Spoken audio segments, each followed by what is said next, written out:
106,000 people voted in Kogi Central Poll, but 250,000 signed up to recall Natasha. Welcome to Sinop Media. Please like, comment, share, and subscribe to our channel. Also put on your notification button to get notified of our updates. Nothing Musa no go see for gate. Na so our people dey talk am. Imagine the number of people when they recall Natasha now for the Senate. It passed the number of people when he actually vote for am. Wetin come bring the upsurge of the number? Wetin dey happen for Kogi Central? Who be these forces when e dey behind the move to recall Natasha? Na this story we wan talk today. Listen to the news.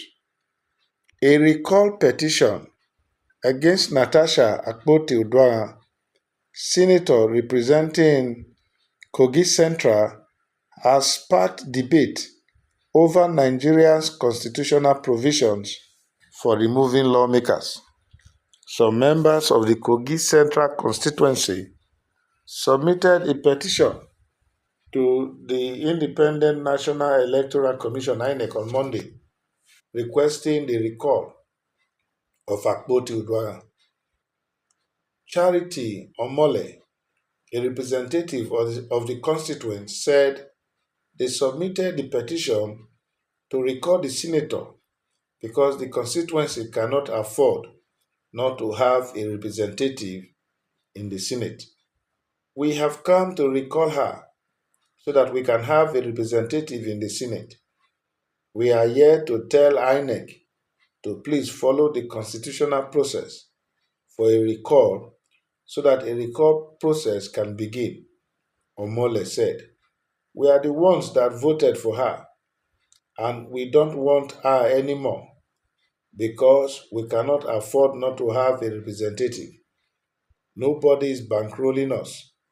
Nobody has any personal issue with her. It's just what it is. The game is the game.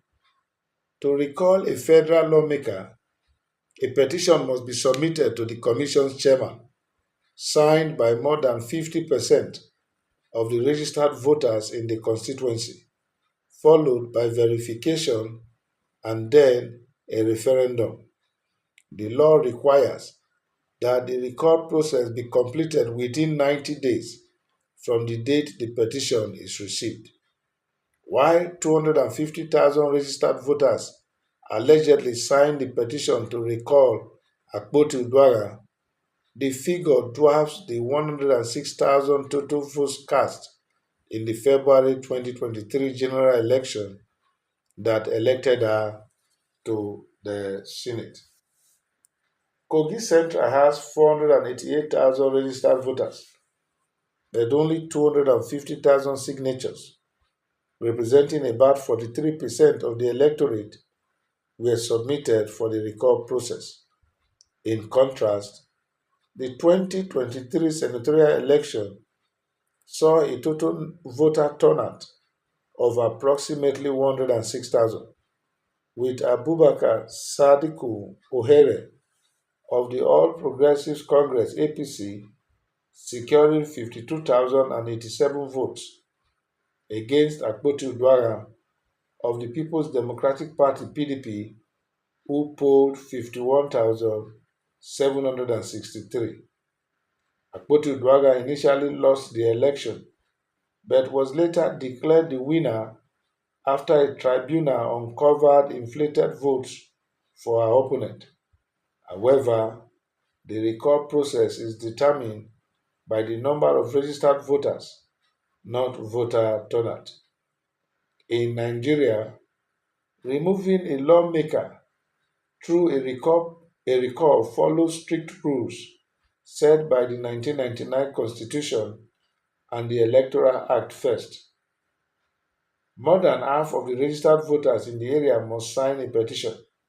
For example, in Kogi Central, more than 244,000 voters need to sign. Technically, the number needed might be around 290,000 because it is anticipated that some signatures will be disqualified. After that, the INEC will check if the signatures are real, if the petition is valid, a recall election is held.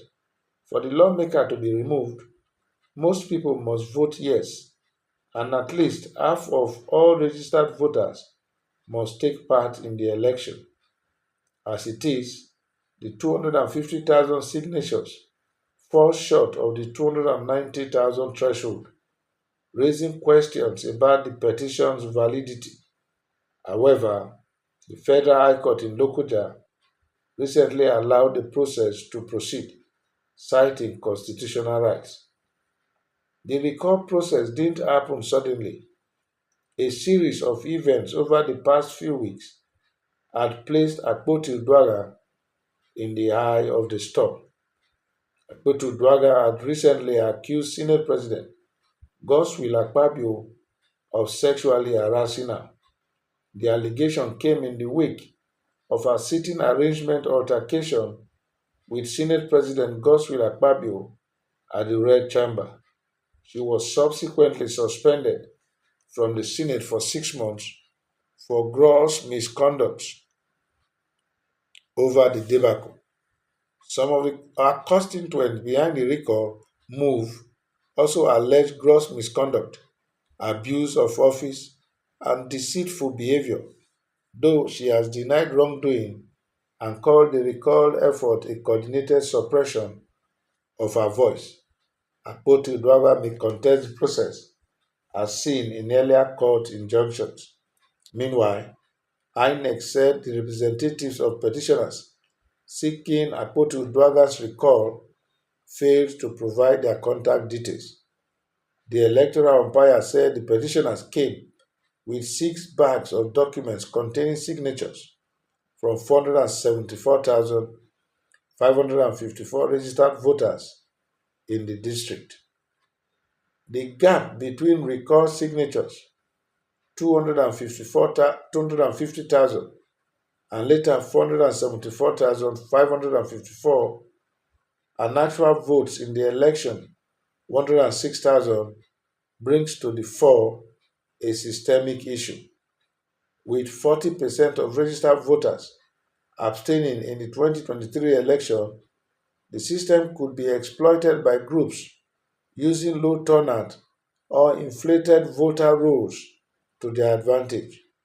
The recall effort raises questions about Nigerians' democratic safeguards against political vendettas.